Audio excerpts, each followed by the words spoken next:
Happy Friday, day 13. So I just want to start by asking a question. How many people, if you ask them, would tell you that they know and are doing exactly what they're supposed to be doing? Probably the first thing you would hear from most people is another set of questions. What do you mean? Do you mean for my job, for ministry, my family? What are you talking about? No matter the direction of the question, my guess is that the number of people willing to answer that question with a yes is very low. Why is this the case? I think that often we, meaning the church and people in general, we just settle for whatever comes our way and happens to make sense at the time. We all like to be comfortable. I believe most people would even go so far as to say that it isn't even possible to know what you're supposed to be doing, let alone actually be doing it. But I beg to differ, and so does Jesus.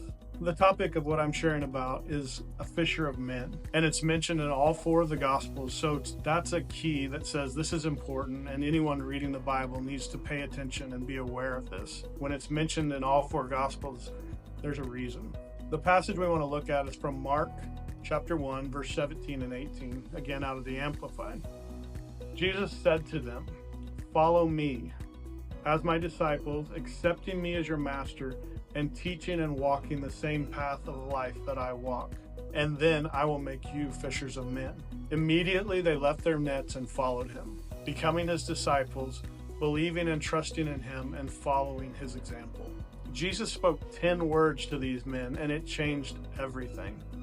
10 words, and immediately they left their career, their friends, their coworkers, their possessions, and even in verse 20 it says that they even left their father sitting in the boat. Could you or would you be willing to leave everything if Jesus said to? Without hesitation, without any questions asked? If he said, "Here's what I want you to do," would you give up your career? Would you give up the house you build and the vehicles you drive? Would you leave your friends and coworkers, your family, and everything else to follow him and do what he asked? That's a hard question.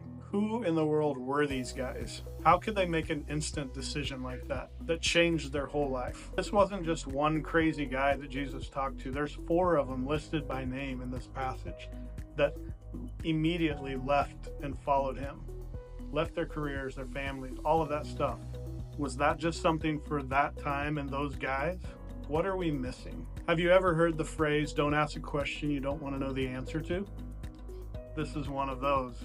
I think what we are missing is Jesus saying, "Follow me, and I will make you fishers of men."